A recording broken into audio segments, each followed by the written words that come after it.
Hello बच्चों, welcome to ESL। हम आज शुरू करने जा रहे हैं हमारे चैप्टर 4 केमिकल बॉन्डिंग रासायनिक आबंधन के NCERT सॉल्यूशंस को। इन वीडियोस में बच्चों या इन क्लासेस के अंदर हम डिस्कस करेंगे हमारे चैप्टर 4 केमिकल बॉन्डिंग के जो NCERT की एक्सरसाइज होती है, यानी कि हमारे चैप्टर के पीछे के जो क्वेश्चंस होते हैं उनको हम 1 बाय 1 डिस्कस करने वाले हैं।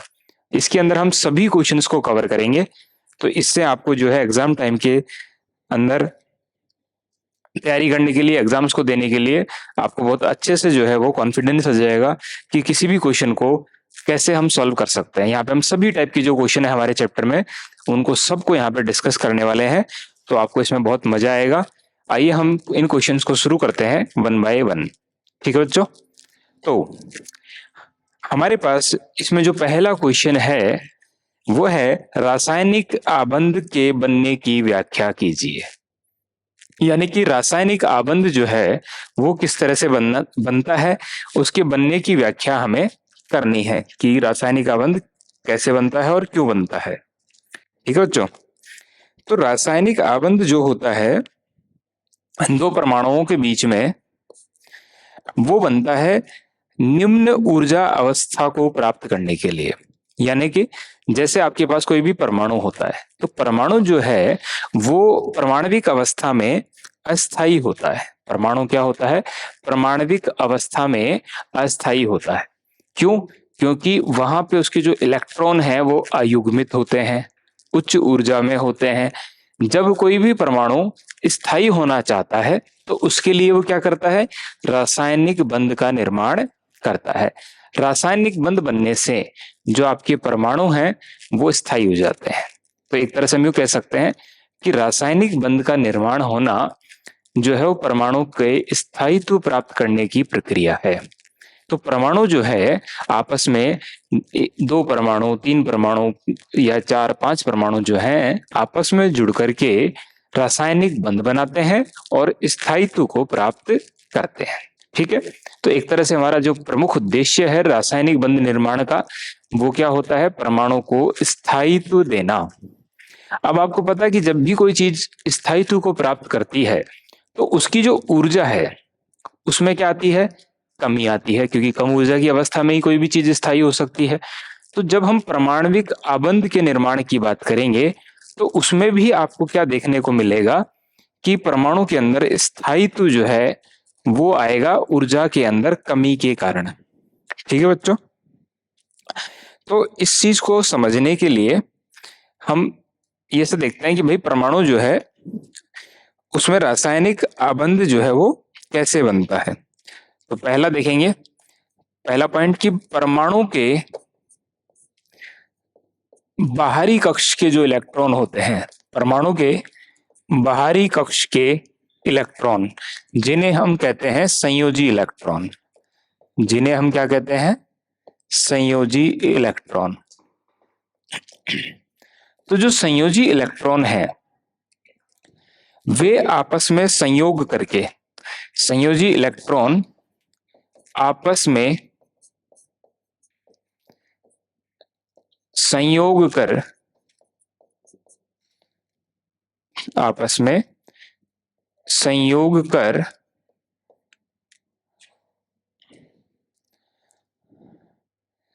अणु का निर्माण करते हैं, अणु का निर्माण करते हैं।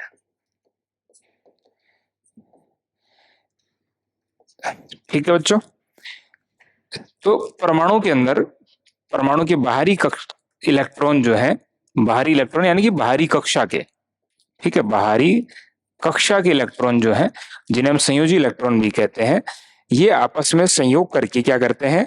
अणु का निर्माण करते हैं। जब अणु निर्माण होता है तो परमाणु पास पास आते हैं। ठीक है, जब अणु का निर्माण होता है तो क्या होता है? अणु निर्माण की प्रक्रिया में, अणु निर्माण की प्रक्रिया में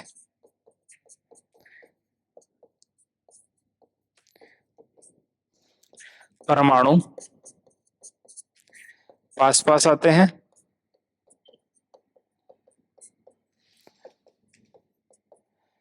वह निम्न ऊर्जा की अवस्था को प्राप्त करते हैं। वह निम्न ऊर्जा की अवस्था को प्राप्त करते हैं। तो क्या स्टेटमेंट है हमारा दूसरा कि अणु निर्माण की प्रक्रिया में परमाणु जो है वो पास पास आते हैं और निम्न ऊर्जा की अवस्था को क्या करते हैं, प्राप्त कर लेते हैं। ठीक, इसको हम ऐसे बता सकते हैं ऊर्जा के पैमाने पे कि मान लीजिए कि ये आपके पास परमाणविक ऊर्जा है जहां पे ये 0 हमने ले रखा है। पहले कोई दो परमाणु है जो एक दूसरे से अनंत दूरी पर है। कोई दो परमाणु है जो एक दूसरे से कितना दूरी पर है, अनंत दूरी पर है दोनों परमाणु। ठीक है बच्चों, अब क्या होगा कि ये जो परमाणु है धीरे धीरे एक दूसरे के पास आता है, वैसे वैसे इनकी जो ऊर्जा है उसका मान कम होता जाता है। जैसे जैसे ये दोनों परमाणु एक दूसरे के करीब आते हैं वैसे वैसे इनके मध्य ऊर्जा का मान क्या होता जाता है, कम होता जाता है। एक अवस्था ऐसी आती है जब इनकी मध्य आकर्षण अधिकतम हो जाता है और ऊर्जा जो है वो न्यूनतम हो जाती है। एक समय ऐसा आता है जब इनके मध्य आकर्षण जो है वो क्या हो जाता है, आकर्षण अधिकतम हो जाता है और ऊर्जा जो है वो न्यूनतम हो जाती है। ठीक, इस अवस्था को ही हम बंध निर्माण की अवस्था कहते हैं। इस अवस्था को ही हम क्या कहते हैं, बंध निर्माण की अवस्था। फिर क्या होता है, अगर हम इससे ज्यादा इनको पास लाने की कोशिश करेंगे तो वापस से इनकी ऊर्जा में जो है वो वृद्धि हो जाएगी और ये दोनों एक दूसरे से दूर चले जाएंगे। ठीक, इसका मतलब ये हुआ कि जो परमाणु हैं उन्हें हम पास लाएंगे, उनकी ऊर्जा धीरे धीरे घटती जाएगी और एक ऐसी अवस्था आएगी जहां पे वो न्यूनतम ऊर्जा की अवस्था को प्राप्त कर लेंगे। इस न्यूनतम ऊर्जा की अवस्था के अंदर इनके मध्य की जो दूरी है, इस न्यूनतम ऊर्जा की अवस्था में इनके मध्य की जो दूरी है वो इनकी बंध लंबाई कहलाती है। क्या कहलाती है बच्चों, बंध लंबाई। तो बंध लंबाई क्या है, न्यूनतम ऊर्जा की अवस्था में दो परमाणुओं के बीच की दूरी। ठीक, अगर हम ऊर्जा के हिसाब से बात करें तो यहां से लेकर के यहां तक जो ऊर्जा के मान में कमी आई है, जो ऊर्जा का मान यहां से लेकर के यहां तक घटा है दोनों परमाणुओं के पास आने के कारण, तो ये जो ऊर्जा का मान घटा इसे कहते हैं हम बंध निर्माण की ऊर्जा। क्या कहते हैं, बंध निर्माण की ऊर्जा या आबंध ऊर्जा। तो ये क्या कहलाती है बच्चों, आबंध ऊर्जा, यानी कि बॉन्डिंग एनर्जी, यानी कि बॉन्डिंग एनर्जी या बॉन्ड एनर्जी, आगे इसको हम शॉर्ट में कहते हैं आबंध ऊर्जा, बंध निर्माण की ऊर्जा। ठीक, और इस वक्त इनके मध्य की जो दूरी है वो क्या कहलाती है, बंध लंबाई। बंध निर्माण की अवस्था में दोनों परमाणु जिनके बीच में बंध बना उनके मध्य की दूरी क्या कहलाती है, बंध लंबाई, बॉन्ड लेंथ कहलाती है। ठीक है, बात समझ में आ गई आपको। तो दो परमाणुओं के, दो या दो से ज्यादा परमाणु भी हो सकते हैं, दो या दो से ज्यादा परमाणुओं के पास आकर के न्यूनतम ऊर्जा की अवस्था प्राप्त करने की प्रक्रिया, जिसमें उनके संयोजी इलेक्ट्रॉन जो है वो आपस में संयोग करते हैं, ये घटना रासायनिक आबंध कहलाती है। क्या कहलाती है, रासायनिक आबंध। ठीक, तो इस प्रकार आपके रासायनिक आबंध का निर्माण होता है। ठीक, जब रासायनिक आबंध का निर्माण होता है तो दोनों परमाणुओं के जो संयोजी इलेक्ट्रॉन हैं वो दोनों परमाणुओं के बीच में सहभागी हो जाते हैं। जैसे मान लीजिए कि ये एक परमाणु है, इसके पास दो इलेक्ट्रॉन संयोजी इलेक्ट्रॉन है जो बंध निर्माण में भाग लेंगे। ये एक परमाणु है, इसके पास मान लीजिए कि इसके पास भी मान लीजिए कि दो या तीन संयोजी इलेक्ट्रॉन है। तो ये इलेक्ट्रॉन और ये इलेक्ट्रॉन जो है ये दोनों नाभिकों के प्रभाव क्षेत्र में बंध निर्माण के दौरान आ जाते हैं। तो ये भी हमें ध्यान रखना है कि बंध निर्माण के दौरान इलेक्ट्रॉन जो है दोनों परमाणुओं के, वो पहले अकेले अकेले नाभिक के प्रभाव में रहते हैं, लेकिन बंध बनने के बाद जैसे ये वाले इलेक्ट्रॉन है तो ये दोनों नाभिक के प्रभाव में रहेंगे, और ये वाले जो इलेक्ट्रॉन है वो भी दोनों नाभिक के प्रभाव में रहते हैं। इस चीज को समझने के लिए मैं क्या करता हूं, आपको इसका एक छोटा सा एनिमेशन बताता हूं, जिससे आप ये जो ऊर्जा घट रही है और बंध निर्माण हो रहा है उसको और ज्यादा अच्छे से समझ सकेंगे। तो आइए देखिए, मैं आपको एक छोटा सा एनिमेशन इससे रिलेटेड बताता हूं। तो देखिए, हमारे पास ये एक एनिमेशन है जिसमें हम एटॉमिक इंटरेक्शन जो है उसको ठीक प्रकार से समझ सकते हैं। आप यहाँ देख रहे होंगे, ये है डिस्टेंस बिटवीन एटम्स, यानी कि परमाणुओं के बीच की दूरी आपको यहाँ दिखाई गई है, और ये है उनकी स्थितिज ऊर्जा का पैमाना। ठीक, ये आपके पास दो परमाणु हैं, इसमें से एक परमाणु जो है उसको हमने पिन किया हुआ है, यानी कि एक जगह पे स्थिर किया हुआ है। इसके सापेक्ष हम इस दूसरे परमाणु को मूव कराएंगे तो फिर देखेंगे कि ऊर्जा जो है वो किस प्रकार से परिवर्तित होती है। अभी आप देख रहे हो कि ये जो परमाणु है यहाँ पे अपनी न्यूनतम ऊर्जा की अवस्था में है। परमाणु अभी कहां पर है? अपनी न्यूनतम ऊर्जा की अवस्था में। अगर मैं इस परमाणु को इससे दूर ले जाता हूं तो आप क्या देखेंगे कि ऊर्जा का जो मान है वो धीरे धीरे बढ़ता है। ठीक है बच्चों, इसको हम थोड़ा सा ऐसे कर लेते हैं। अब देखिए आप, तो ये जब अनंत पे थे तो इनकी ऊर्जा ज्यादा थी, जीरो के करीब थी। फिर जैसे जैसे हम इसको पास लाएंगे, इस दूसरे परमाणु के पास लाएंगे, तो इसकी ऊर्जा जो है उसमें आपको क्या देखने को मिलेगी? कमी देखने को मिलेगी। ठीक है, आ गई बात समझ में? जैसे जैसे यहाँ लाते जाएंगे, एक अवस्था देखिए आप, इनका जो दोनों का आपस में क्षेत्र है, परमाणविक क्षेत्र, वो ओवरलैप होना, अतिव्यापित होना जो है वो शुरू हो गया। ठीक, एक निश्चित दूरी पर आने के बाद यहाँ देखिए आप, ये एक ऐसी अवस्था जब इनके बीच की जो दूरी है वो ये है, इतनी दूरी बची और ऊर्जा जो है वो न्यूनतम हो गई। इस अवस्था में ये रुक सकता है, ठीक, और स्थिर रह सकता है। अगर मैं इसको इससे ज्यादा पास लाने की कोशिश करूंगा तो ऊर्जा जो है वो वापस से क्या होने लग जाएगी? बढ़ने लग जाएगी। देखिए, जैसे जैसे पास लाएंगे बढ़ जाएगी, दूर ले जाएंगे तो उस तरफ चले जाएगी। कहने का मतलब ये हुआ कि एक बिंदु ही हमारा ऐसा होता है जहां पे आपको ये देखने को मिलता है कि ऊर्जा का मान न्यूनतम हो जाता है। ठीक, आप चाहें तो यहाँ जो फोर्स लग रहे हैं उनको भी देख सकते हैं। देखिएगा, जैसे जैसे हम इसको पास लाते हैं आपको इनके केंद्र से आकर्षण का फोर्स एक दूसरे की तरफ लगता हुआ नजर आएगा। देखिए, आकर्षण का जो बल है ये बढ़ता जाता है, लेकिन एक निश्चित दूरी पर आने के बाद इनके बीच में प्रतिकर्षण भी काम करने लगता है। ठीक है, अगर हम इनके अट्रैक्शन और रिपल्शन दोनों को साथ देखें तो देखिए, ये आकर्षण का बल और थोड़ा थोड़ा प्रतिकर्षण बल भी इनके पीछे आपको दिखाई देने लग जाएगा। जैसे जैसे पास लाते जाएंगे प्रतिकर्षण भी बढ़ता जाएगा, लेकिन एक निश्चित दूरी से ज्यादा पास लाएंगे तो प्रतिकर्षण काफी ज्यादा बढ़ जाएगा। जो बैंगनी रंग का आप देख रहे हैं ये प्रतिकर्षण है, और जो येलो कलर का देख रहे हैं आप वो क्या है? आकर्षण है। तो आकर्षण पहले ज्यादा था, लेकिन धीरे धीरे प्रतिकर्षण का मान आकर्षण से ज्यादा हो जाएगा, वो उससे आगे निकल जाएगा।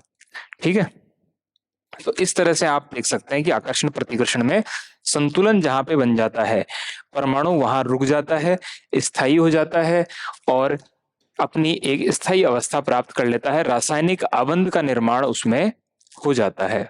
ठीक है बच्चों, अब आप देखेंगे कि जैसे ये तो अभी हमने कोई भी परमाणु लिए हुए हैं, अगर मान लो इसमें एक परमाणु जो है उधर ऑर्गन का होता, बगल में ऑक्सीजन का परमाणु हम लेते, तो ये परिवर्तन किस तरह का होता ये आप हम देख सकते हैं यहाँ पे।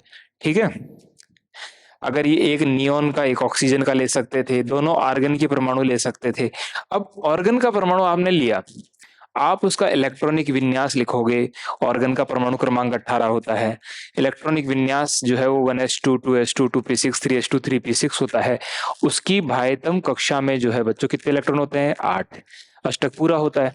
तो ऑर्गन तो बंद बनाता नहीं है, तो ऑर्गन जब बंद नहीं बनाता तो फिर यहाँ क्या होगा? तो आप देखो ये ऊर्जा का मान कितना कम घटा है। देखिए, ऑर्गन ऑर्गन जब आपने लिया तो ये जो ऊर्जा है वो कितनी कम घटी है। आप ये नियोन लियोन लेंगे तो ऊर्जा और कम घटेगी, आप दोनों ऑक्सीजन लेंगे तो देखो ऊर्जा कितनी ज्यादा घटेगी। देखो ऊर्जा के मान में कितनी ज्यादा कमी आ गई। क्यों? क्योंकि ऑक्सीजन ऑक्सीजन के बीच में प्रबल बंध बनता है, तो जहां बंध अच्छा बनेगा वहां पे ऊर्जा के मानों में बहुत ज्यादा कमी आपको देखने को मिल जाएगी। ठीक है बच्चों, आगे बात समझ में। अगर हम ऑर्गन नियॉन लेंगे तो भी वही बात है कि ऊर्जा में कमी आएगी।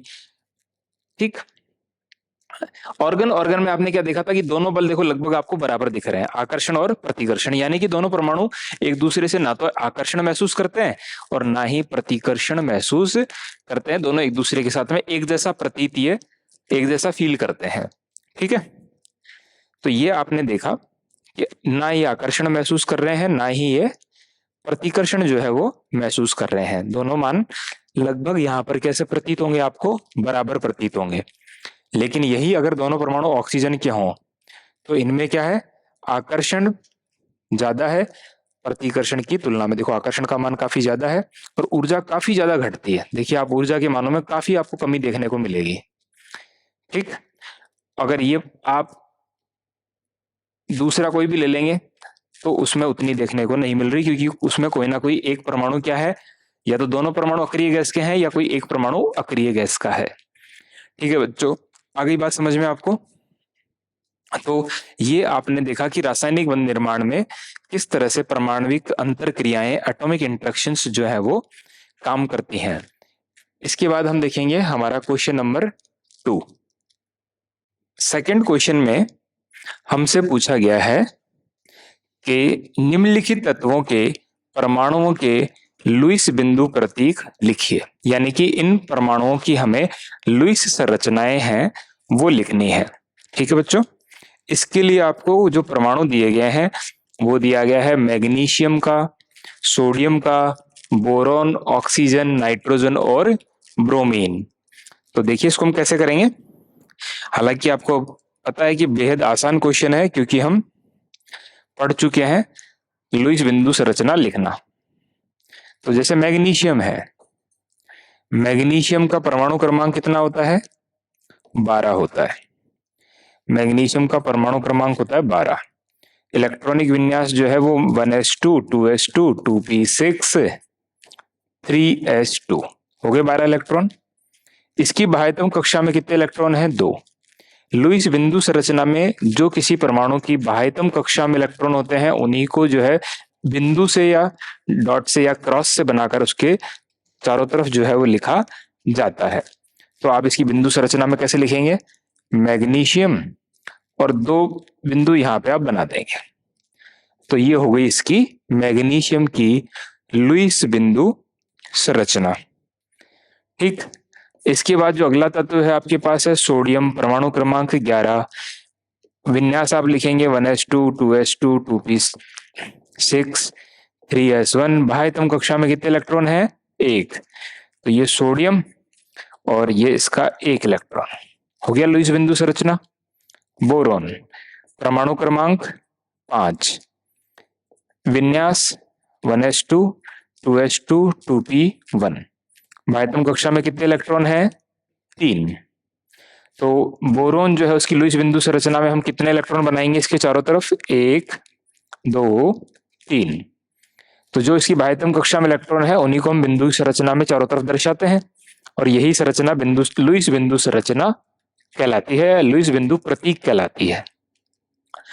तो ये क्या हो गया, ये हो गया बोरोन का लुईस बिंदु प्रतीक। उसके बाद हमारे पास क्या है, ऑक्सीजन, परमाणु क्रमांक 8, विन्यास 1s2 2s2 2p4। तो बाह्यतम कक्षा में कितने इलेक्ट्रॉन है, 6। तो ऑक्सीजन 1 2 3 4 5 और 6 इलेक्ट्रॉन। ठीक है, उसके बाद आपके पास क्या है, नाइट्रोजन। नाइट्रोजन जो है उसका परमाणु क्रमांक कितना होता है, 7। विन्यास 1s2 2s2 2p3। बाह्यतम कक्षा में कितने इलेक्ट्रॉन है, 3। 3 और 2 5। तो लुईस बिंदु संरचना में कितने डॉट इसके चारों तरफ हम बनाएंगे, 5। इसको आप ऐसे भी बना सकते हो और एक एक करके 3 भी बना सकते हैं, ये ज्यादा सही है। और इसके बाद हम बात करेंगे किसकी, ब्रोमीन की। ब्रोमीन का परमाणु क्रमांक कितना होता है, 35। और ये जो है हेलोजन है, तो हेलोजन में ये फ्लोरीन 2s2 2p5 होता है, उसके नीचे क्लोरीन 3s2 3p5 होता है। तो इसका जो इलेक्ट्रॉनिक विन्यास हो जाएगा वो क्या हो जाएगा, 4s2 4p5। तो भाइतम इसके पीछे जो है वो परमाणु क्रमांक कहां तक, मतलब आप अक्रिय गैस का नाम लिखना चाहें तो आप ऐसे लिखेंगे कि ऑर्गन, यानी कि 18 तक इलेक्ट्रॉन तो इसमें हो गए। उसके बाद 3d10 10 इलेक्ट्रॉन डी में हो गए, और 4s2 2 इसमें हो गए। तो 18 2 20 और 10 30 इलेक्ट्रॉन हो गए। 5 बचे, वो किस में होंगे, 4p5 में। वो किस में होंगे, 4p5 में। तो भाइतम कक्षा में कितने हो गए, 4s2 4p5। तो कितने इलेक्ट्रॉन है ये, 7। तो ब्रोमीन और उसके 7 इलेक्ट्रॉन के लिए अपन 7 जो है डॉट इसके चारों तरफ बना देते हैं। तो एक तो ये तरीका है। जब हम किसी अणु की संरचना बनाते हैं तो दोनों निकटवर्ती परमाणुओं के ही जो इलेक्ट्रॉन है उनको लुईस बिंदु संरचना में इस तरह से दर्शाएंगे हम। तो उस वक्त कंफ्यूजन नहीं हो, इसलिए हम किसी एक को ऐसे क्रॉस से भी उसके इलेक्ट्रॉनों को हम दर्शा सकते हैं। तो इलेक्ट्रॉनों को दर्शाने के लिए ये क्रॉस वाला जो तरीका है ये भी हम अपना सकते हैं, और जो बिंदु संरचना वाला तरीका है वो तो हमारे पास है ही। तो इस तरह से इस क्वेश्चन का सॉल्यूशन आपको समझ में आ गया। अब देखेंगे हम नेक्स्ट क्वेश्चन, क्वेश्चन नंबर 3। निम्नलिखित परमाणुओं तथा आयनों के लुईस बिंदु प्रतीक लिखिए। तो आपके पास में ये दो दो का समूह दिया गया है कि सल्फर और सल्फर माइनस, एल्यूमिनियम एल्यूमिनियम +3 और हाइड्रोजन माइनस, इनके आपको लुईस बिंदु प्रतीक लिखने हैं। तो देखिए सल्फर का परमाणु क्रमांक 16 होता है, बाह्यतम कक्षा का विन्यास 3s2 3p4 होता है। तो बाह्यतम कक्षा में कितने इलेक्ट्रॉन होते हैं, 6।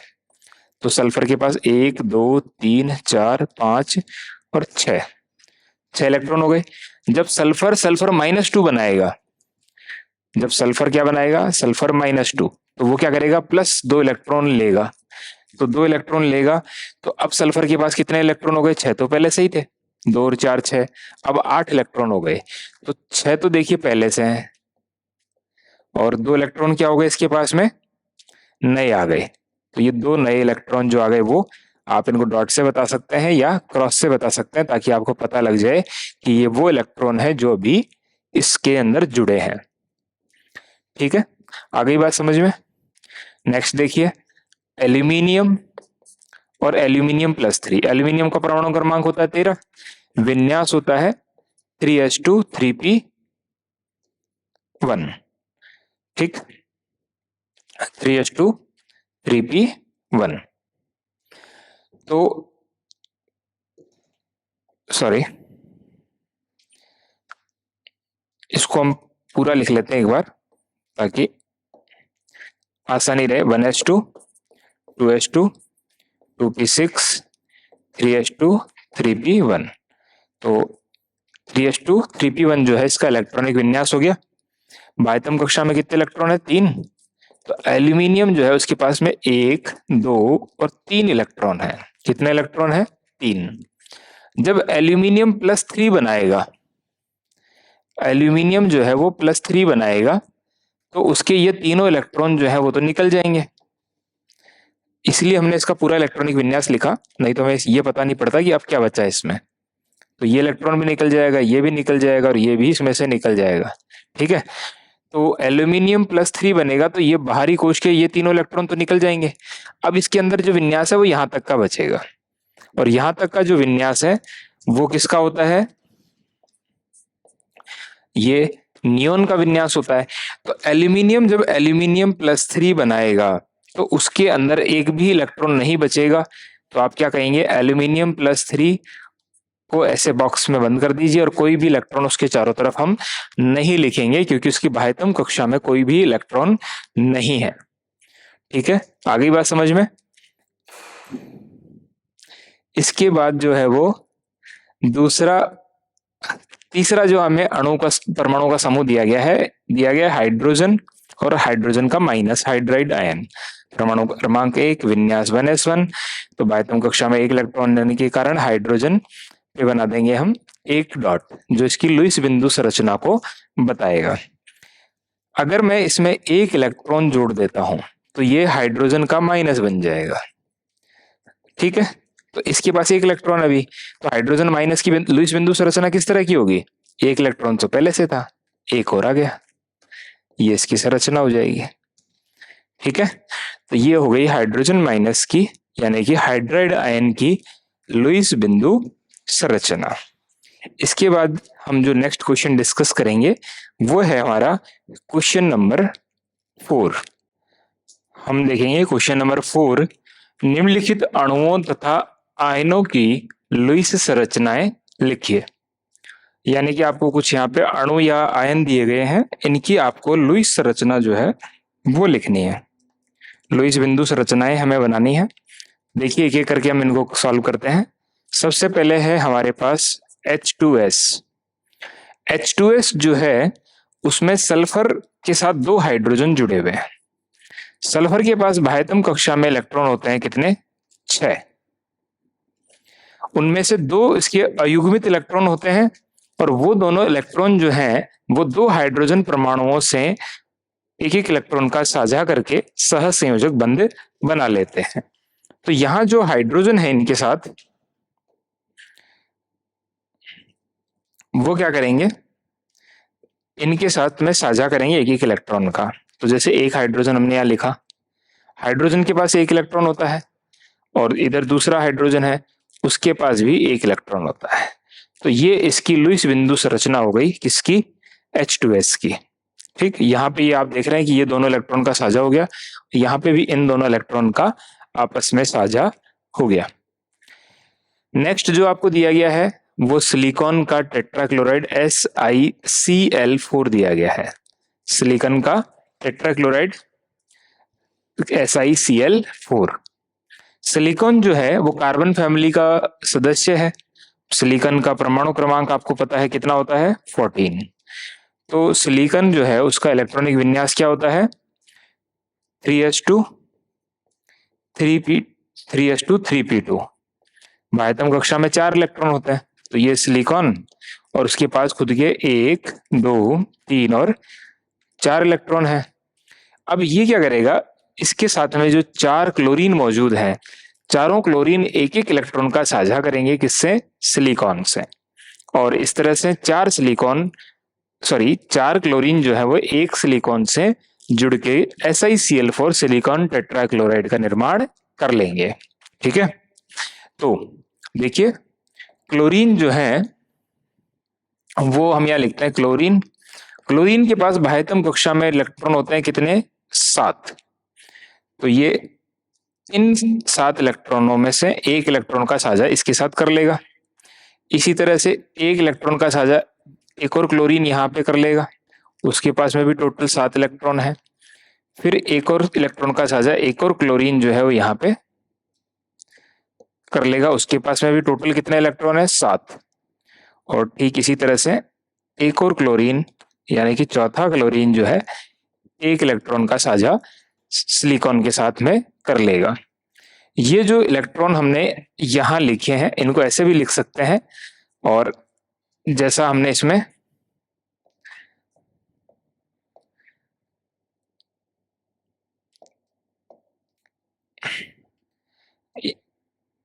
जैसा इसके अंदर हमने यहां पे लिखा है उस तरह से भी लिख सकते हैं।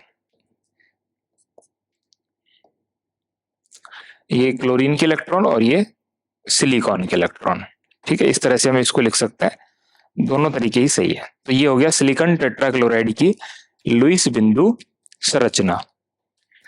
नेक्स्ट देखिए, नेक्स्ट आपसे पूछा गया है क्या, BeF2 बेरिलियम का फ्लोराइड। बेरिलियम जो है उसका परमाणु क्रमांक कितना होता है, 4। विन्यास क्या होता है, 1s2 2s2। बाह्यतम कक्षा में कितने इलेक्ट्रॉन है बेरिलियम के, 2। तो बेरिलियम के खुद के पास कितने इलेक्ट्रॉन है, 2। अब ये दोनों बेरिलियम के जो इलेक्ट्रॉन है ये क्या करते हैं, फ्लोरीन से एक एक इलेक्ट्रॉन का साझा करते हैं। फ्लोरीन का परमाणु क्रमांक जो है 9 होता है, 2s2 2p5 इसकी बाह्यतम कक्षा का विन्यास है। बाह्यतम कक्षा में 7 इलेक्ट्रॉन है, तो अष्टक पूरा करने के लिए इसको 1 इलेक्ट्रॉन की आवश्यकता होती है। तो फ्लोरीन क्या करता है, यहाँ पे 1 इलेक्ट्रॉन का साझा इससे कर लेता है, और इसके पास खुद के पास बाकी कितने इलेक्ट्रॉन होते हैं, 6, और 7वां इलेक्ट्रॉन ये आ गया।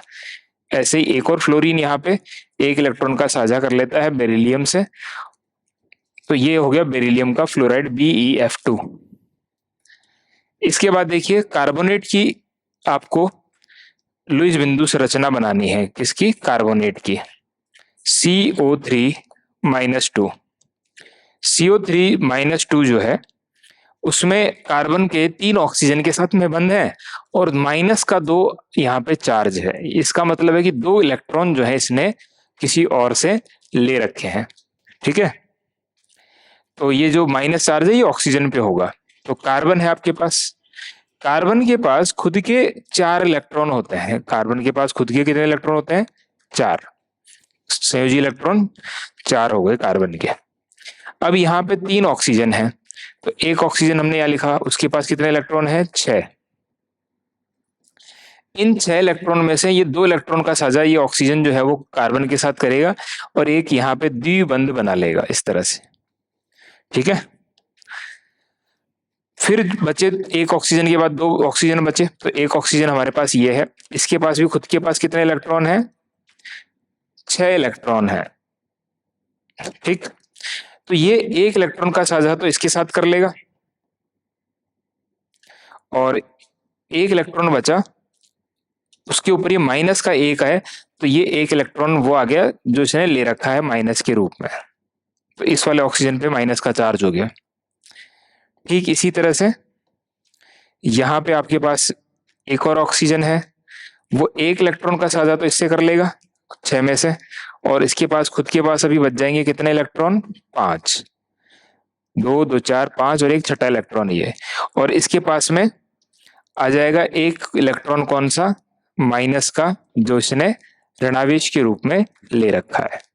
तो ये हो गई CO3-2 की लुईस बिंदु संरचना। तो इस तरह से हम लुईस बिंदु संरचना बता सकते हैं किसकी, CO3-2 की।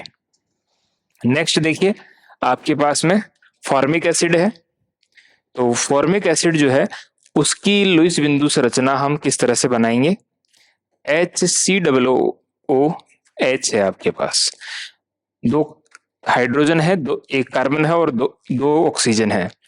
तो कार्बन जो है एक तरफ, कार्बन क्या करता है यहाँ पे, इसके पास होते हैं 4 इलेक्ट्रॉन, 1 2 3 और 4। यहां ये कार्बन जो है एक इलेक्ट्रॉन का साझा कर लेता है किससे, एक हाइड्रोजन से, एक हाइड्रोजन से इसने एक इलेक्ट्रॉन का साझा कर लिया, और 2 इलेक्ट्रॉन का साझा कर लेता है ये एक ऑक्सीजन से जिसके पास 6 इलेक्ट्रॉन होते हैं। फिर ये एक इलेक्ट्रॉन जो है उसका साझा करता है ये एक ऑक्सीजन से जिसके पास में फिर से कितने इलेक्ट्रॉन होते हैं, 6। 6 में से ऑक्सीजन जो है वो 2 इलेक्ट्रॉन का साझा करता है, तो एक का तो उसने कर लिया कार्बन से, और एक इलेक्ट्रॉन का साझा ये कर लेता है एक हाइड्रोजन से। तो इस तरह से ये HCOOH जो है उसकी लुईस बिंदु संरचना आपको मिल जाएगी, ठीक है। फॉर्मिक एसिड की लुईस बिंदु संरचना इस तरह से हम लिख सकते हैं। तो ये था हमारा क्वेश्चन नंबर 4। नेक्स्ट क्वेश्चन देखिए, अष्टक नियम को परिभाषित कीजिए तथा इस नियम के महत्व और सीमाओं को लिखिए। यानी कि अष्टक नियम क्या होता है ये हमें परिभाषित करना है, ठीक। तो सबसे पहले अष्टक नियम की परिभाषा, अष्टक नियम की परिभाषा, ऑक्टेट रूल, ठीक है। तो अष्टक नियम क्या कहते हैं, वैसे अपन ने सीख रखा है कि कोई भी परमाणु अपनी बाह्यतम कक्षा में यदि 8 इलेक्ट्रॉन प्राप्त कर लेता है तो वह क्या होता है, स्थायी हो जाता है। तो हम क्या कहेंगे परिभाषा, परमाणु के बाह्यतम कोश में, परमाणु के बाह्यतम कोश में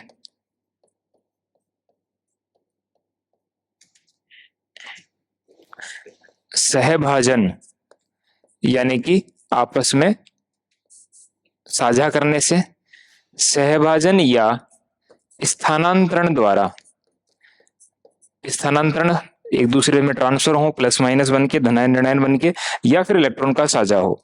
तो सहभाजन या स्थानांतरण द्वारा 8 इलेक्ट्रॉन पूरे करना, 8 इलेक्ट्रॉन पूरे करने पर, पूरे होने पर परमाणु स्थायी हो जाता है। 8 इलेक्ट्रॉन पूरे करने पर परमाणु स्थायी हो जाता है। यह अष्टक नियम कहलाता है। ये क्या कहलाता है? अष्टक नियम कहलाता है। आ गई बात समझ में? ये तो हो गई साहब अष्टक नियम की परिभाषा। इसके बाद हम बात करेंगे किसकी?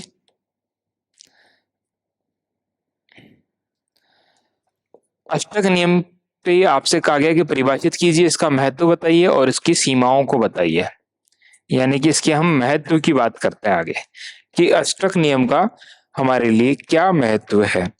तो अष्टक नियम का महत्व यह है कि हम इससे यौगिकों की, अणुओं की संरचना को समझ सकते हैं और अणु बनने की प्रक्रिया को समझ सकते हैं या अणुओं के स्थायित्व को समझ सकते हैं। तो क्या इसका महत्व है कि अष्टक नियम से, अष्टक नियम से कार्बनिक यौगिकों की, कार्बनिक यौगिकों की संरचना को समझा जा सकता है।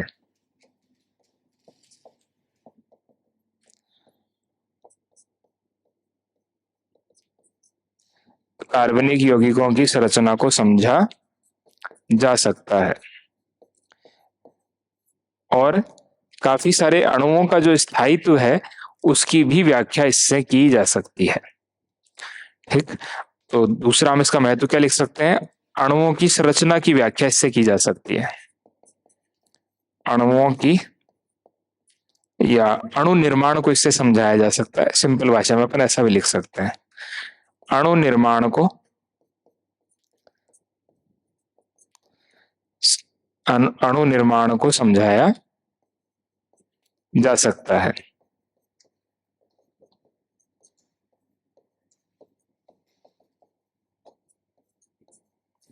ठीक है बच्चों। नेक्स्ट, इसी में आपसे क्या पूछा गया है कि इसकी सीमाओं को लिखिए, यानी कि इसकी सीमा क्या है, इसकी लिमिटेशन क्या है, या ये कौन से ऐसे यौगिक हैं जिन पर अष्टक नियम लागू नहीं होता। तो बहुत सारे हमारे पास ऐसे यौगिक होते हैं जिन पे अष्टक नियम जो है वो लागू नहीं होता। यानी कि ऐसे परमाणु या ऐसे यौगिक, ऐसे यौगिक जिनके केंद्रीय परमाणु के पास इलेक्ट्रॉन 8 से कम या 8 से अधिक होते हैं, उन पे अष्टक नियम लागू नहीं होता। ऐसे यौगिक जिनके केंद्रीय परमाणु के पास इलेक्ट्रॉन, केंद्रीय परमाणु के पास इलेक्ट्रॉन 8 से कम या 8 से अधिक होते हैं, ऐसे हमारे पास खूब सारे यौगिक हैं जिनके पास केंद्रीय परमाणु के पास में इलेक्ट्रॉन जो है 8 से कम होते हुए भी वो अणु बनाते हैं और स्थायी होते हैं। ऐसे भी हमारे खूब सारे यौगिक हैं जिनके पास केंद्रीय परमाणु के पास इलेक्ट्रॉनों की संख्या 8 से अधिक होती है, ऐसे अणु भी बनते हैं और स्थायी भी होते हैं। इनको हम आगे अष्टक प्रसार वाले यौगिक या अष्टक न्यून यौगिक कहेंगे, तो उन पर यह लागू नहीं होता। ऐसे यौगिक जिनके केंद्रीय परमाणु के पास इलेक्ट्रॉन 8 से कम या 8 से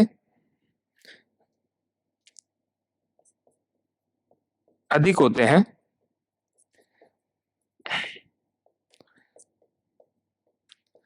उन पर यह लागू नहीं होता। उन पर यह लागू नहीं होता। तो ये इसकी सीमा हो गई, इसकी लिमिटेशन हो गई। ठीक है बच्चों, नेक्स्ट क्वेश्चन देखिए। आयनिक आबंध बनाने के लिए अनुकूल कारकों को लिखिए। यानी कि कौन कौन से ऐसे कारक हैं जो आयनिक बंध निर्माण के लिए अनुकूल है या फेवरेबल है। तो आयनिक बंध जब बनता है जब क्या हो, इलेक्ट्रॉन का ट्रांसफर, स्थानांतरण जो है वो एक परमाणु से दूसरे परमाणु में होता हो। यानी कि एक धनायन का निर्माण हो और एक क्या हो, ऋणायन का निर्माण। तो धनायन और ऋणायन का जब निर्माण होगा तब उससे क्या होगा, आयनिक बंध का निर्माण होगा। तो आयनिक बंध बनाने के लिए क्या होता है, हमें इलेक्ट्रॉन का स्थानांतरण करना पड़ता है। तो एक परमाणु में से हमें इलेक्ट्रॉन निकालना पड़ता है और दूसरे परमाणु को इलेक्ट्रॉन देना पड़ता है।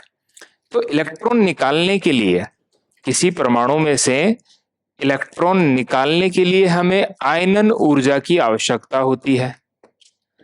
तो पहली चीज क्या है कि आपको अगर आयनिक बंध बनाना है किसी भी यौगिक में, तो आयनन ऊर्जा का मान कम होना चाहिए ताकि आपको इलेक्ट्रॉन निकालने में कम से कम मुश्किल आए। तो पहला जो पॉइंट हो गया हमारा आयनिक बंध निर्माण के लिए अनुकूलन का, वो ये हो गया कि आयनन ऊर्जा के मान, आयनन ऊर्जा के मान कम होने चाहिए।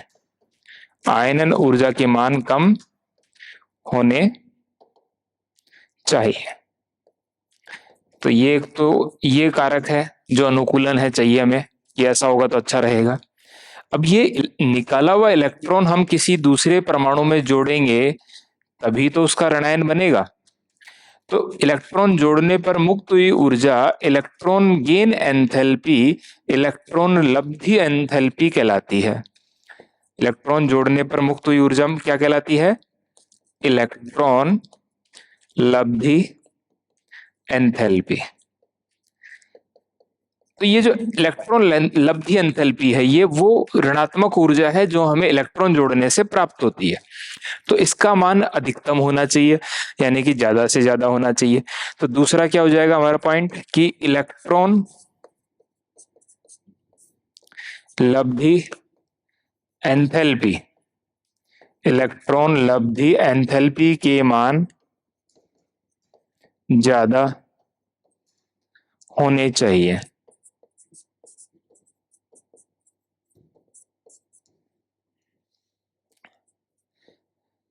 और जब दो आयन हमारे पास आ गए, एक धनायन और एक ऋणायन, जब ये जुड़ करके आयनिक अणु बनाएंगे तो आयनिक अणु का जालक बनेगा और उस जालक के लिए जो ऊर्जा है वो जालक ऊर्जा कहलाती है। तो जब जालक ये बनाएंगे, मतलब एक धनायन और एक ऋणायन आसपास में व्यवस्थित होकर के जब क्रिस्टल का या जालक का निर्माण करेंगे तो उसमें जो ऊर्जा मुक्त होगी, ऊर्जा मुक्त इसलिए होती है क्योंकि ये पहले जो है वो गैसीय अवस्था में होते हैं और गति कर रहे होते हैं आयन। जब ये जालक बनाते हैं तो ये एक जगह स्थायी हो जाते हैं और स्थायी होने के कारण इनकी ऊर्जा जो है वो घट जाती है और ये अतिरिक्त ऊर्जा जो घटी वही वहां पे जालक ऊर्जा के रूप में मुक्त होती है। तो जब ये किसमें परिवर्तित होंगे, जालक में, क्रिस्टल में। तो क्रिस्टल में जब ये परिवर्तित होंगे तो यहां जो ऊर्जा मुक्त होगी वह ऊर्जा कहलाएगी जालक ऊर्जा। तो जालक ऊर्जा के मान ज्यादा होने चाहिए, जालक ऊर्जा के मान अधिक होने चाहिए। जितनी ज्यादा जालक ऊर्जा मुक्त होगी उतना ही स्थायी जालक जो है वो आयनिक यौगिक का बनेगा। तो क्या तीसरा जो अनुकूलन है आयनिक यौगिक बनाने के लिए वो क्या है कि जालक ऊर्जा के मान अधिक होने चाहिए। ठीक है, आगे बात समझ में। तो इस तरह से हम ने ये देखा क्वेश्चन नंबर 6 का सॉल्यूशन। नेक्स्ट जो क्वेश्चन हम देखेंगे वो है क्वेश्चन नंबर 7। एक बड़ा और लेंदी क्वेश्चन है ये थोड़ा सा, चलिए इसको हम देखते हैं। निम्नलिखित अणुओं की आकृति की व्याख्या VSEPR सिद्धांत VSEPRT valence shell electron pair repulsion theory VSEPR सिद्धांत के अनुरूप कीजिए। तो VSEPR सिद्धांत जो है हमें ये बताता है कि जो संयोजी कक्षक हैं, जो संकरित कक्षक हैं, उनके बीच में होने वाले प्रतिकर्षण को ये बताता है।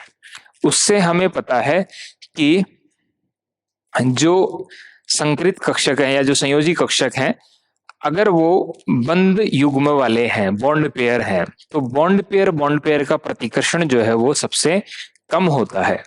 और बॉन्ड पेयर और एक लोन पेयर कक्षक वहां पर मौजूद है, तो उनका प्रतिकर्षण जो है वो बॉन्ड पेयर लोन पेयर का अधिक होता है। और अगर कोई दो लोन पेयर वाले कक्षक वहां पे मौजूद हैं, तो लोन पेयर वाले कक्षकों का जो प्रतिकर्षण है वो सबसे ज्यादा होता है। तो सबसे कम प्रतिकर्षण किसका होता है? बॉन्ड पेयर से। उससे अधिक बॉन्ड पेयर का लोन पेयर से, और उससे अधिक लोन पेयर से प्रतिकर्षण होता है। ठीक है बच्चों, आ गई बात समझ में? तो इसके आधार पर जब हम इन अणुओं की संरचना की व्याख्या करेंगे तो वो किस प्रकार से हो जाएगी? देखिए, पहला जो अणु है आपके पास वो कौन सा है? बेरिलियम का क्लोराइड, BeCl2। बेरिलियम क्लोराइड जो है, इसके अंदर दो आबंध युग्म है। बेरिलियम एक बंध एक क्लोरीन से बनाता है, दूसरा बंध दूसरे क्लोरीन से बनाता है। इसमें sp संकरण आप ज्ञात करेंगे, sp संकरण आएगा जिसके अंदर जो परमाणु है 180 डिग्री कोण पर व्यवस्थित होते हैं। तो इसलिए जो इसकी आकृति है वो कैसी हो जाएगी? रेखीय आकृति हो जाएगी।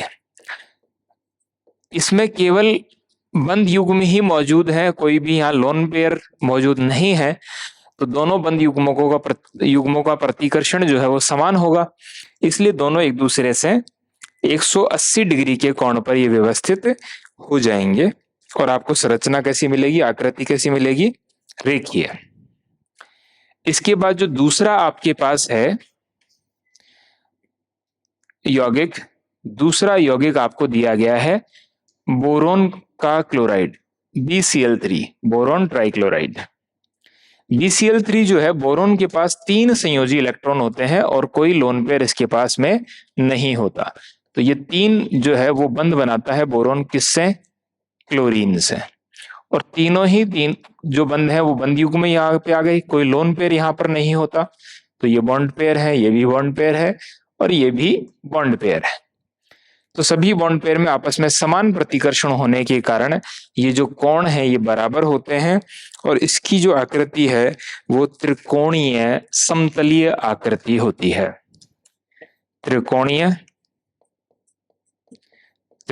क्यों? क्योंकि 3 कोण बन रहे ना यहाँ पे। त्रिकोणीय समतलीय आकृति इसकी होती है। ठीक, इसके बाद जो आपको दिया गया है तीसरा, वो है सिलिकॉन टेट्राक्लोराइड, SiCl4।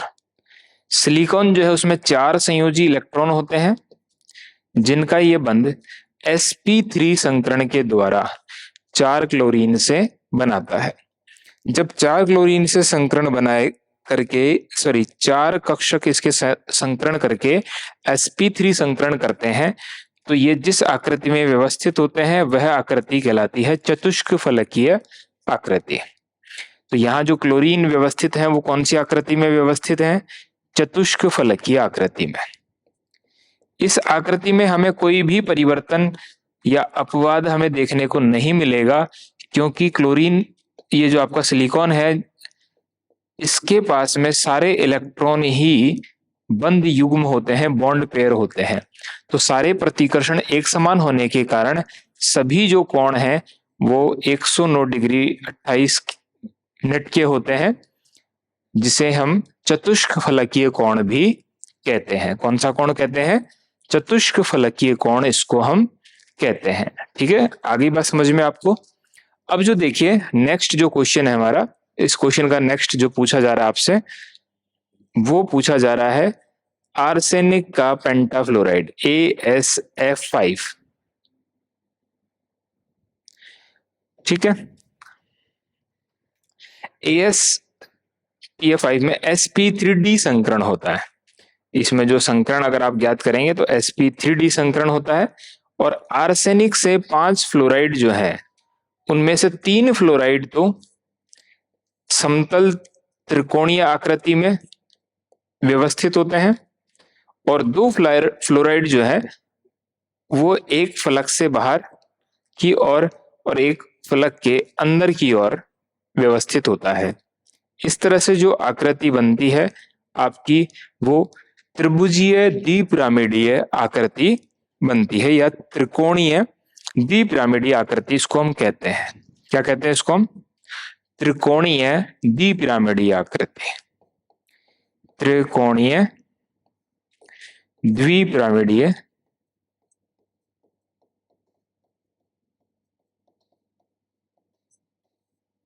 आकृति। ठीक है बच्चों, आ गई बात समझ में? आपसे देखिए 2 और पूछे जा रहे हैं यहाँ पे। एक पूछा जा रहा है H2S की आकृति। H2S में sp3 संकरण होता है। संकरण तो sp3 होता है, लेकिन इसमें 2 ही बंध जो है वो सल्फर के किससे बनते हैं? हाइड्रोजन से। इसका मतलब है इसके पास बाकी क्या होते हैं? Lone pair. तो sp3 आकृति में सल्फर के 2 बंध हाइड्रोजन के साथ हैं और बाकी जो है वो लोन पेयर होने के कारण इसकी जो आकृति है वो आपको इस तरह से बेंट शेप या मुड़ी हुई दिखाई देती है। तो इसकी आकृति कैसी हो जाती है? कैसी मुड़ी हुई आकृति इसको हम कहते हैं, या बंकित अणु भी इसको हम कहते हैं। ठीक है, क्या कहते हैं इसको? बंकित अणु या मुड़ी हुई आकृति, वी शेप की आकृति।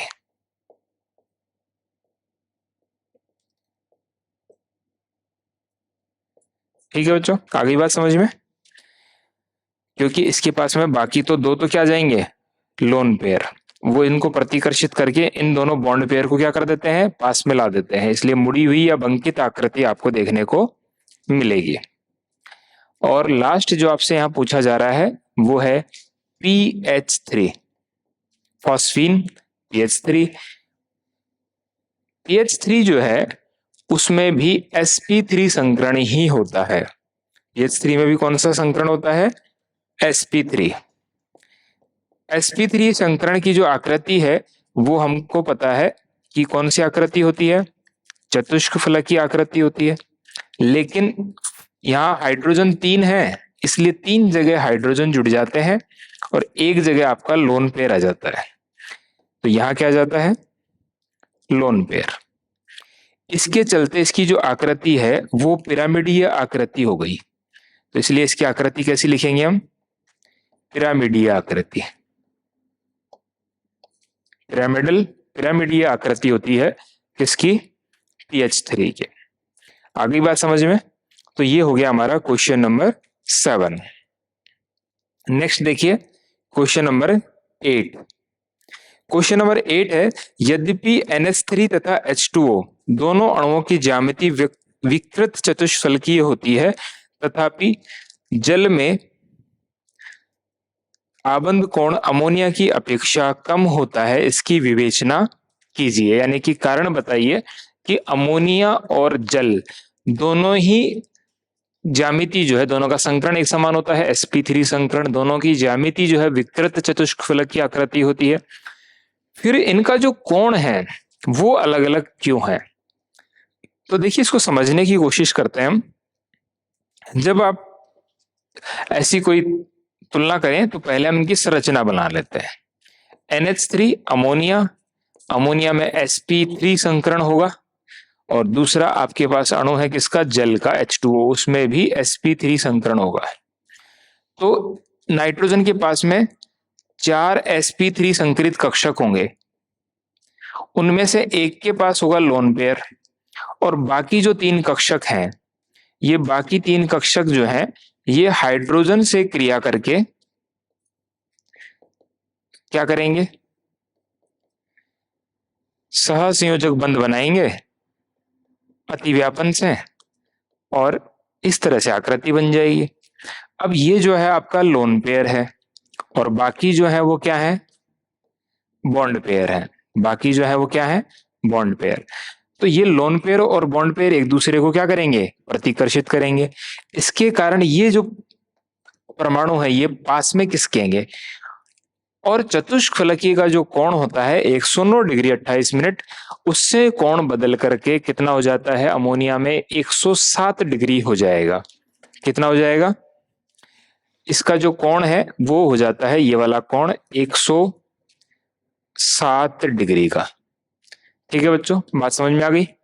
अब हम ऐसे ही जल की अगर संरचना की बात करें तो जल में भी sp3 संकरण है, लेकिन ऑक्सीजन यहाँ पे 2 हाइड्रोजन से ही बंध बनाता है केवल। तो इसका मतलब इसके पास में 6 में से 2 लोन पेयर के रूप में 4 इलेक्ट्रॉन मौजूद हैं, और 2 इलेक्ट्रॉन जो है उन्होंने हाइड्रोजन से बंध बना लिया। तो ऑक्सीजन जो है आपका, ये जब sp3 संकरित हुआ तो उसके पास 4 कक्षकों में से 1, 2, 3 और 4 कक्षक हैं। इन 4 कक्षकों में से आपको क्या देखने को मिलेगा, जैसे मान लीजिए कि इसमें एक लोन पेयर आ गया और इसमें एक लोन पेयर आ गया। ठीक है, तो 2 ये जो कक्षक बचे ये क्या करेंगे, हाइड्रोजन से इलेक्ट्रॉन का साझा करके हाइड्रोजन से बंध बना लेंगे जिनमें एक एक इलेक्ट्रॉन है, यानी कि ये वो कक्षक है जिनमें एक एक इलेक्ट्रॉन है। ठीक, जब साझे में है तो दोनों इलेक्ट्रॉन हम साझे वाली जगह पे लिख देते हैं। ठीक है, तो ये हो गए 2-2 इलेक्ट्रॉन, एक एक इलेक्ट्रॉन दोनों परमाणु से आकर के साझा। अब देखिए ये क्या है, लोन पेयर, ये क्या है, लोन पेयर। इनमें होगा आपस में खूब सारा प्रतिकर्षण, इस कारण ये जाएंगे इधर, और जब ये इधर जाएंगे तो ये लोन पेयर क्या करेंगे, बॉन्ड पेयर को प्रतिकर्षित करेंगे और बॉन्ड पेयर को पास लाएंगे। बॉन्ड पेयर को पास लाएंगे तो बॉन्ड पेयर का जो कोण है वो क्या हो जाएगा, घट जाएगा। ठीक है, बॉन्ड पेयर का जो कोण है, ये वाला जो कोण है ये घट जाएगा, और इसमें जो कोण है वो 104 डिग्री का हो जाएगा, 104.5 डिग्री का। ठीक है, तो इस तरह से ये कोण परिवर्तित हो जाता है, और आप मतलब ये कह सकते हैं कि दोनों के दोनों ही पिरामिडीय आकृति में है, चतुष्फलक की आकृति में है, विकृत है, लेकिन कोण जो है वो अमोनिया का 107 डिग्री होता है और जल का जो कोण है 104.5 डिग्री हो जाता है, क्योंकि यहाँ पे लोन पेयर का जो ज्यादा प्रतिकर्षण है वो इन बॉन्ड पेयर को और ज्यादा पास में ले आता है। इसको और अच्छे से समझने के लिए मैं आपको एक छोटा सा इसका जो है 3D में एनिमेशन या 3D इंट्रैक्शन में इनका आपको दिखाता हूं ताकि आप इसको और अच्छे से समझ सकें। देखिए ये हमारे पास जैसे किसी भी मॉलिक्यूल का मॉडल है, इसको हम बनाने के लिए हम शुरू से शुरू करें। देखिए जैसे आपके पास में ये परमाणु है, इस परमाणु के साथ में कोई भी दूसरा परमाणु जोड़ूंगा तो एक बंध बनाएगा वो सिंगल बॉन्ड। अब ये जो आपको इस तरह से दिखाई देगा 3D में। अगर मैं एक और इस पे सिंगल बॉन्ड बनाता हूं, एकल बंध बनाता हूं, तो ये आपको देखिए इस तरह से दिखेगा। ये जो कोण है कितने डिग्री का है, 180 डिग्री का कोण है। अगर मैं इसमें एक और जोड़ देता हूं तो ये आपको कुछ इस तरह का दिखेगा, जिसे हम त्रिभुजीय पिरामिड, त्रिभुजीय आकृति कहते हैं। ठीक है, तो ये इस तरह की संरचना हमें मिल जाएगी त्रिकोणीय द्विपिरामिडीय, त्रिकोणीय आकृति की। अगर हम इसमें एक और जोड़ दें तो ये जो आकृति आपको यहां मिल गई ये चतुष्फलकीय आकृति है एक। ये कैसी आकृति है, एक चतुष्फलकीय आकृति है। ठीक है, तो आप इसको देखिए अच्छे से रोटेट करके देखेंगे, आपको समझ में आ जाएगा कि चतुष्फलकीय आकृति जो है वो किस प्रकार की दिखती है। ठीक है ना, तो इसके बाद में आप देखिए कि हम यहाँ इलेक्ट्रॉन की ज्योमेट्री और मॉलिक्यूल की ज्योमेट्री देखें तो, और इसके हम बॉन्ड एंगल्स को दिखाएं यहाँ, तो ये जो बॉन्ड एंगल अभी कितने के हैं, 109.5 डिग्री के हैं। यहाँ जो भी बॉन्ड एंगल है वो कितने हैं, सभी के सभी 109.5 डिग्री के हैं। ठीक है, आप देख पा रहे होंगे कि बॉन्ड एंगल कितने डिग्री के दिख रहे हैं आपको, 109.5 डिग्री के। ठीक है, अगर मैं इसमें से एक सिंगल बॉन्ड को हटा दूं और इसमें एक लोन पेयर में जोड़ दूं, तो देखो ये आकृति ऐसी हो जाएगी। अब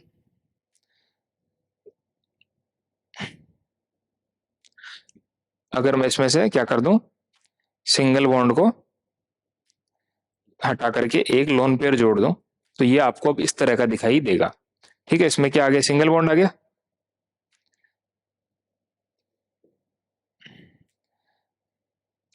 ठीक है, तो ये आप समझ गए होंगे। अगर मैं एक और सिंगल बॉन्ड को कम कर दूं और इसमें दो लोन पेयर जोड़ दूं, तो फिर आपको आकृति इस तरह की दिखेगी जैसे जल की होती है। जल की आकृति में ऐसा ही तो होता है कि ये ऑक्सीजन का परमाणु और दो हाइड्रोजन के परमाणु यहाँ जुड़े होते हैं और ये दो लोन पेयर वहां पे होते हैं। ठीक है बच्चों, आगे बात समझ में आपको, इसको आपने ऐसे देख लिया। अब ये तो कौन अभी हमें बता रहा है 109.5, लेकिन अभी हमारे पास वास्तविक अणु नहीं है, ये केवल कैसा है, थ्योरेटिकल मॉडल है। अगर हम इसके वास्तविक अणु की बात करें, रियल मॉलिक्यूल की बात करें, तो रियल मॉलिक्यूल जल में ही ऐसा होता है। अभी देखने में तो आपको वैसा ही लग रहा है, लेकिन अगर हम इसके बॉन्ड एंगल देखेंगे तो बॉन्ड एंगल जो है इसके परिवर्तित हो गए, 104.5 डिग्री का बॉन्ड एंगल हो गया। ठीक है, और अगर हम ये अमोनिया का अणु लें तो देखिए अमोनिया के अणु में कितना डिग्री का हो गया, 107.8 डिग्री का। ये ऐसा इसलिए हुआ है क्योंकि जैसे ये दोनों है ना, इनको अगर हम यूं पास लाएं एक दूसरे के, तो ये प्रतिकर्षित होकर के दूर हट जाते हैं। जैसे ये दोनों हैं, इनको हम पास लाएंगे ना ऐसे, तो ये प्रतिकर्षित होके एक दूसरे से दूर हट जाते हैं। ठीक, तो प्रतिकर्षण के कारण इनका प्रतिकर्षण इससे ज्यादा होता है, इनका आपस में कम होता है, तो ये इसको उधर धकेलते हैं, तो ये यहां से पास में जाते हैं और कोण घट के 109 से कितना हो जाता है, 107.8। अगर हम जल के अणु की बात करेंगे तो जल के अणु में कितने लोन पेयर होते हैं, दो। तो इन लोन पेयर का जो आपसी प्रतिकर्षण है वो अधिक होता है। अगर हमें इनको पास लाने की कोशिश करें तो इनका प्रतिकर्षण जो है वो ज्यादा होने के कारण ये एक दूसरे से दूर हटेंगे इस तरह से। ठीक है, तो ये क्या करेंगे, इन बॉन्ड पेयर को प्रतिकर्षित करके इनको पास में ला देंगे, तो ये जो कोण है वो परिवर्तित होकर कितना डिग्री का हो जाएगा, 104.5 डिग्री का हो जाएगा। इस तरह से हम इसमें और भी अणु देख सकते हैं, और भी अणु की संरचना को हम बना सकते हैं, लेकिन जैसे हमारे दूसरे क्वेश्चन में आएंगे वहां उनको हम और देखेंगे कि 3D में वो परमाणु हमें कैसे दिखाई देते हैं, या उनकी सॉरी अणु जो है वो कैसे दिखाई देते हैं। इसके बाद हम हमारा क्वेश्चन नंबर नेक्स्ट जो है 9 वो हम डिस्कस करेंगे। क्वेश्चन नंबर 9 जो है वो हम डिस्कस करेंगे, तो उसके लिए देखिए क्वेश्चन नंबर 9, आबंध प्रबलता को आबंध कोटि के रूप में आप किस प्रकार व्यक्त करेंगे। यानी कि बंध की जो प्रबलता है वो आबंध कोटि जो है उससे किस प्रकार संबंधित है। तो देखिए जो आबंध की प्रबलता है वो आबंध कोटि के सीधे समानुपाती होती है। आबंध प्रबलता सीधे समानुपाती होती है किसके, आबंध कोटि के। ठीक है, आगे बात समझ में। तो जैसे जैसे आबंध कोटि यानी कि बॉन्ड ऑर्डर बढ़ता है वैसे वैसे उसकी प्रबलता भी बढ़ती है। कहने का मतलब अगर कहीं पे सिंगल बॉन्ड है तो वो दुर्बल होता है, अगर कहीं पे डबल बॉन्ड है, द्विबंध है जिसकी आबंध कोटि कितनी होती है, 2, इसकी आबंध कोटि 1 होती है, तो ये इससे प्रबल बंध होता है। और ट्रिपल बॉन्ड हो कहीं पे त्रिबंध जिसकी आबंध कोटि 3 होती है, तो वो और भी प्रबल बंध होता है। जैसे अगर हम उदाहरण की बात करें तो जैसे नाइट्रोजन है, तो नाइट्रोजन में आबंध कोटि 3 होती है, तो बॉन्ड ऑर्डर जो है इसका कितना होता है, 3, आबंध कोटि 3 होती है। और अगर इसकी हम बॉन्ड एनर्जी की बात करें, बंध ऊर्जा की बात करें, ताकि हम तुलना कर सके, तो जो नाइट्रोजन नाइट्रोजन का ट्रिपल बॉन्ड है, त्रिबंध है, इसकी बंध ऊर्जा जो है वो 945 किलो जूल प्रति मोल होती है। 945 किलो जूल प्रति किलोजूल प्रति मोल होती है इसकी बंध ऊर्जा। अगर हम ऑक्सीजन की बात करें तो ऑक्सीजन दूसरे ऑक्सीजन से द्विबंध के द्वारा जुड़ा होता है, तो आबंध कोटि जो है वो कितनी होती है, 2। इसकी जो ऊर्जा है वो होती है 498 किलो जूल प्रति मोल। इसकी ऊर्जा कितनी होती है, 498 किलो जूल प्रति मोल। इसी तरह से अगर हम फ्लोरीन की बात करें तो फ्लोरीन दूसरे फ्लोरीन से एक एकल बंध के द्वारा जुड़ा होता है, तो आबंध कोटि कितनी हो गई, 1। इसकी जो ऊर्जा है वो होती है 158 किलो जूल प्रति मोल। 158 किलो जूल प्रति मोल इसकी बंध ऊर्जा है। तो इस प्रकार हम देख सकते हैं कि आबंध कोटि बंध की प्रबलता के सीधे तौर पर जो है वो समानुपाती होती है। जैसे जैसे आबंध कोटि का मान बढ़ेगा बंध की प्रबलता का मान भी बढ़ेगा। इसके बाद देखिए हम हमारा जो नेक्स्ट क्वेश्चन है, क्वेश्चन नंबर 10 डिस्कस करेंगे। आबंध लंबाई की परिभाषा दीजिए। तो आबंध लंबाई की परिभाषा बहुत छोटा सा क्वेश्चन है। आबंधित परमाणुओं में, किसमें, आबंधित परमाणुओं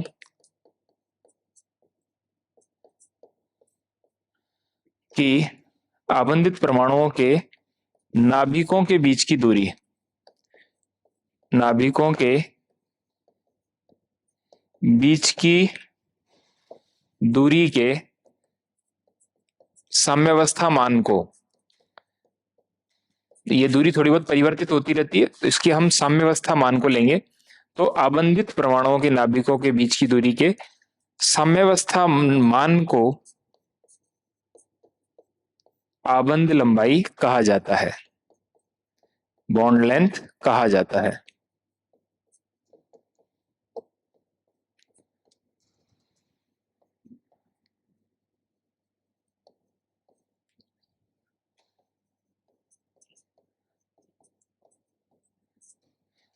ठीक है, आबंध लंबाई जो है उसको हम पिकोमीटर में मापते हैं, यानी कि इसका जो मात्रक होता है आबंध लंबाई का वो क्या होता है, आबंध लंबाई का मात्रक होता है पिकोमीटर।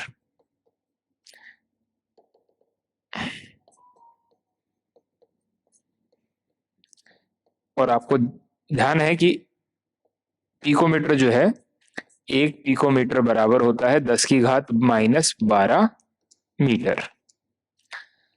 ठीक, आ गई बात समझ में। तो बच्चों आज जो हमने क्लास ली, आज की क्लास में हमने हमारा क्वेश्चन नंबर 1 से लेकर के क्वेश्चन नंबर 10 को डिस्कस किया और बहुत ही डिटेल में, बहुत ही अच्छे से एनिमेशन से उसको समझते हुए जहां जहां हमें जरूरत पड़ी हमने इसको कंप्लीट किया है, तो आपको ये अच्छे से समझ में आ गए होंगे। नेक्स्ट क्लास में हम शुरू करेंगे हमारा क्वेश्चन नंबर 11 से। तब तक के लिए एएसएल के प्लेटफॉर्म पे बने रहिए। Thank you so much, good bye.